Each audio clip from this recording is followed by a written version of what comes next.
Այս Lexus GX 470-ն է ու ես գաղափար չունեմ այս ավտոն ում համար է ու ես ձեզ այսօր էդի կբացատրեմ։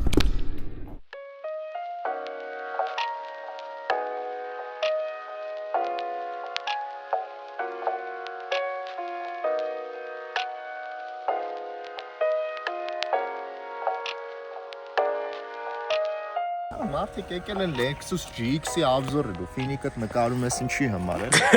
Այս ավտոները Հայաստանում ահա որ պոպուլար ու ահա որ սիրված են։ Ցանկացած տիպի մարդ այս մեքենան կարաս տեսնես քշելուց։ Կանայք քշում են, փորով հոպարները քշում են, ջրայել տղեկը քշում են, ու ես անկեղծ ուզում հասկանամ ում համար է այս մեքենան, ում համար են այս ավտոն ստեղծել ու առհասարակ ինչ է այս մեքենան, էլի, որովհետև ի տարբերություն մնացած բոլոր մեքենաների, ես այս մեքենայի հետ երբևէ չեմ առնչվել, այսօր ես ձեր հետ միասին փորձելու եմ հասկանամ առհասարակ ինքը Արգի ընգինը, որ իր համար ուզում են, իսկ այս մեքենայի համար վախենալու գներ են ուզում։ Այս մեքենան կոնկրետ 2008 թվի է ու միջինում այս մեքենաները $25000 կարան արժենան ու sense որ լոգիկա ունեցող մարդը նայում ես ասում ես լավ, էլի Lexus, էլի պրեմիում, բայց 2008 թվի ավտոյի համար, լինում է 2005 թվի ավտոյի համար ուզեն $20000, դա իմ համար կոնկրետ աննկարագրելի թվեր է, էլի։ Մենք միանգամից այդ նշաձողը դնում ենք, որ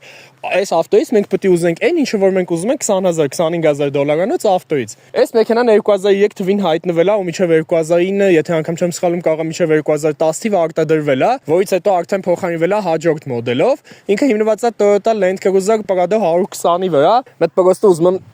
այս ավտոյի չափը էլի ֆիքսենք։ Ու մենակ չափը չէ, էլի, օրինակ Sorento-ն, որը մեր obzor-ի մեջ կա, երկարությունով, մոտավորապես նույնն էր լայնությունով, բայց այս ավտոյի ամեն ինչն է, ասես շատ մեծ է,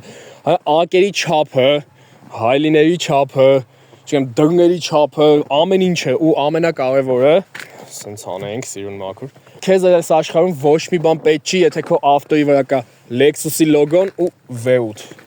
Всё։ Այս նաչոկի համար մարդիկ իրար փոր են թափում ժամանակին։ Տեղակեք Lexus-ը որտեղից է ստեղծվել։ Երբ որ Toyota-ն 1990-ականներին, 80-ականներին մտավ ամերիկական շուկա, ինքը սկսեց բոմբել, որովհետև շատ էժան, շատ որակով ավտոներ էր սարքում, բայց հետո երբ որ ինքը բերեց իր թանկանոց ավտոները, ասենք Toyota Crown-ը բերեց, Toyota-ն sense մի հատ խնդրի հանդիպեց։ Մարդիկ չէին ուզում Toyota-ի համար շատ փող տան։ Այսինքն այդ նույնն է, ոնց որ հիմա Kia-ն բերի ասի ես դες բերել եմ Rolls-Royce-ի կոնկուրենտ, բայց դու Kia չեք արգնել Rolls-Royce-ի գնով, ու դրա համար ինչ որոշին իրան կանեն, որոշեցին սարքեն մի հատ լրիվ ուրիշ բրենդ, որը որ մտնելու են Ամերիկա մենակ իրենց թանկանոց ավտոներով, որ իրենց մեքենաների ավելի պրեմիում վերսիաներով։ Մտածին, լավ, մենք ինչ ենք սարքում, luxury ավտոներ United States-ի համար, այդպես Lexus-ը ստեղծվավ, էլի։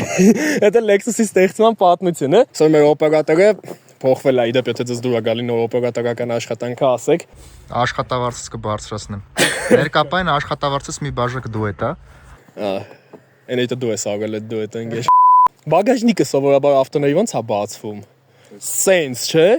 Այս ավտոյի բագաժնիկը այնքան ծանր է, որ ինքը սենց է բացվում։ Դու գայսի կոնկրետ մտնում ես դու երրորդ Իզմիրենիա, օրիդի շատ է ինձ դուր գալի, ասես բացում ես դու այս ավտոյի բագաժնիկը ու երկու ոտով թողնում ես մեջը մի անգամից։ Եթե Lexus-ը դու բնականաբար քո ամենաառաջի կայֆն է, որ դու նստելու ես այս ավտոյի հետևը։ Աստեղ դաժե նայ ճապոնացի ինժեներները մեր համար գուշկեք են նախատեսել, որ նստելուց ու հատկապես 100-120-ի տակ բարձրանալուց կարողանաս հենվես, էլի։ Եթե դու Lexus-ի մեջ ես նստած, դու անպայման պետք է լոքս թղթաբանությամբ զբաղվես, էլի։ Ես իմ 1.73-ով այս սիզենյան մաքսիմում հետ տարած ու մաքսիմում հետ տարած։ Այնտեղ կարամ իմ 240, Շակիլ Օնիլը պատկերացրեք դեմս նստած է։ Ես տեղ մեկա տեղ ունեմ նստելու։ Ու մի հատ է երրորդ ռյադուն ենք ստե։ Մատերիալները դե բնականաբար Lexus-ը ամեն ինչը կաշի է ու հետաքրքիր է։ Երկրորդ ռյադի համար ստեղից է օդը փչում։ Հիմնականում ավտոների վրա դա ստեղից է, չէ՞, այդ օդը փչում։ Բայց այս ավտոյի վրա կոնկրետ այստեղից այս օդը միանգամից դեմքի տա փչել են բան է։ Լավ, ես ջոգի, սամալյոտների նման։ Սա ավտոն սամալյոտ է։ Մեկ էլ։ Օպ, բա, ես այդ պայն օպերատորի դեմքին նայեցի, իր դեմքի արտահայտությունը ինձ արդեն ասեց ամեն ինչ։ Դժվար է աբզորանել են ավտոն, որը որ դուրդ գալիս է։ 1001 ալնում է շո ավտո, որ ինձ աբսոլյուտնը դուր չի գալի, այս ավտոն այդ շարքից չի միանշանակ։ Լավն է, էլի, դե ինչ ուզում ես ասա, օրինակ ես ինձ կուզեի այս ավտոյից միանշանակ մի օր արգնեի, բայց Infiniti-ից լավ է։ Սիզենիայի մեջ ես S-կոմ եմ խաղում, որովհետև Այս մի քիչ ավելի կգուպնի մարդկանց համար է նախատեսված։ Այս մեքենայի տերը որ կա, էլի մեզ շատ լավ մոտ մարդ է։ Ինքն էլ մոտավորապես իմ կազմվածքի մարդ է ու ասա մի քիչ ուզում եմ ոնց որ ավելի սս թափով մարդ լնես, էլի որ մեջը նստես, այսպես հենվես,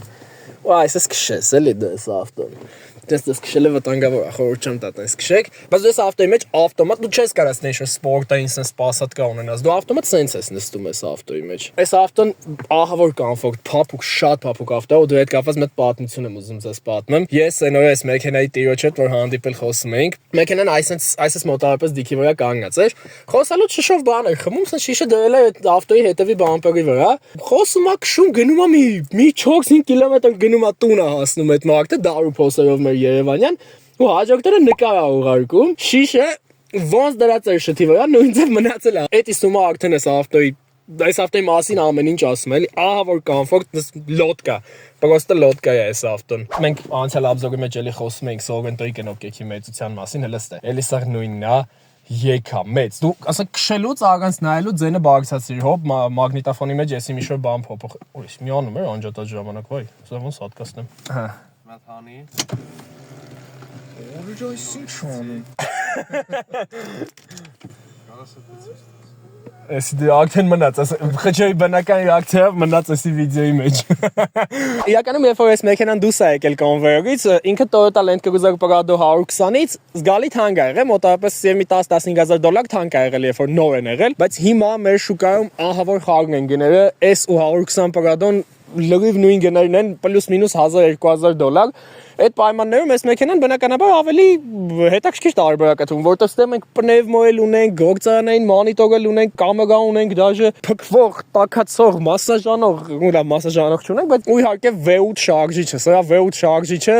այդ լեգենդար շարժիչն է, որը որ մարդիկ դարերով քշում են ու ոչ մի բանի մասին առասարակ չեն անհանգստանում։ Ես ես մի հատ պատմություն գիտեմ այս մեքենայի շարժիչի հետ կապված, ավելի կոնկրետ 120-ի, բայց դա գաղափարը նույնն է, այս մեքենաները նույնն են տեխնիկապես մեծամասամբ։ Մեկը քշում էր 120 Prado, մեր sense ախպեր ավտո սկսել է մի քիչ վատ աշխատել ոնց որ, ասում ինչ ա եղել, ասում է դե ոնց որ պայտակ հզորությունն է կորցնում, լավ չի գնում բան, ասում եմ օքեյ, կարող է սվեչաներից լինի, ասում է, օ ճիշտ ես ասում, կարող ասում երբ է սվեչաները փոխը վերջի անգամ, այդ ավտոն եթե ինչ իրամոտա մոտավորապես եւ մի 14 տարի sense ախպեր սա սվեչաները ես չեմ փոխել։ Ու ճոգում եք այդ տիպի են այս մեքենաներին վերաբերվում, դրա համար իրականում երկրորդական շուկայից այս մեքենան գնելը վտանգավոր է։ Սա խոսում եմ, որ սրա շարժիչները չեն փչանում ընդհանրապես, բայց հաշվի առնելով ոնց են այս ավտոները սպասարկում, չեն սպասարկում։ Դրա համար ինչքան էլ այս ավտոները գործարանից ահա որ մեծ ռեսուրս ունեն, չզարմանաք, եթե գնաք ձեզ այս ավտոից առնեք, այս ավտոն ձեզ լավ նեղացնի, էլի, որովհետև իրականում սրա զապչասները էժան չեն ընդհանրապես։ Ինքը վերջի Lexus է, ինքը վերջի պրեմիում դասի ավտո է ու սրա ցանկացած զապչաստ կարող արժանանա կոնկրետ թիվ։ Ի սկզբանե ես չէի հասկանում ում համար է այս ավտոն, որովհետև հստակ մի խումբ չէի կարող գտնել այն մարկանց, ում համար այս ավտոն ստեղծված է։ Այս ավտոյի հետ որոշակի ժամանակ անցկացնելով հիմա արդեն ես հասկացա այս մեքենան ում համար է։ Այս մեքենան հիմնականում այն մարկանց համար է, ով որ թքած ունի վարելիքի ծախսի վրա, որովհետև դե հիմնականում այս մեքենաները մեծամասամբ գազով են։ Ուզում է լյուբոյ կետ կարանա գնա, այդ անի բավականին մեծ կոմֆորտի մակարդակով ու դրա հետ մեկտեղ պրինցիպիալ չի այդ մարդու համար, որ մեքենան լինի նոր, գործարանից հանած ու ինքը պատրաստ է բավականին հին մեքենայի համար, բավականին շատ փող տա։ Գնել այս մեքենան թե չգնել, այդ միանշանակ ձեր սեփական կարծիքն է։ Ես ավելի շատ հակված եմ նրան, որ արժի այս մեքենան գնել, քան չարժի։ Մեզ մեծ կարևոր է ժողովուրդ մի մոռացեք էլի, որ ինչքան էլ Lexus-ը, ինչքան էլ Toyota փչանալ չունի այս ավտոն, մեկ է, ինքը արդեն 20-22 տարեկան ավտոներ կան։ Փչանալու է ժողովուրդ, մեկ վաղ թե ուշ մեկը փչանալու է այս ավտոն։ Արեք այս ավտոն վերջի փողերով վստահելով որ մեկա չի փչանելու։ Կարա փչանալ ժողովուրդ ամեն ինչ հնարավոր է։ Այսօրվա համար ես պատրաստել եմ այսքանը, բոլորիդ մաղթում եմ լավ տարի ունենաք, որովհետև հավանաբար այս տարի էլ չենք հասցնի հանդիպենք իրար հետ, չնայած ամեն ինչ հնարավոր է։ Հուսով եմ ձեզ ամեն ինչը դուր եկավ, եթե դուր եկավ, միացեք մեր թմին, մենք բոլորս ձեր համար լավ վիդեոներ ենք պատրաստելու գալիք տարվա մեջ։ Դուք գտնվում եք Քարանկյուն ալիքում։ Այսօրվա համար այսքանը։ Հաջողություն։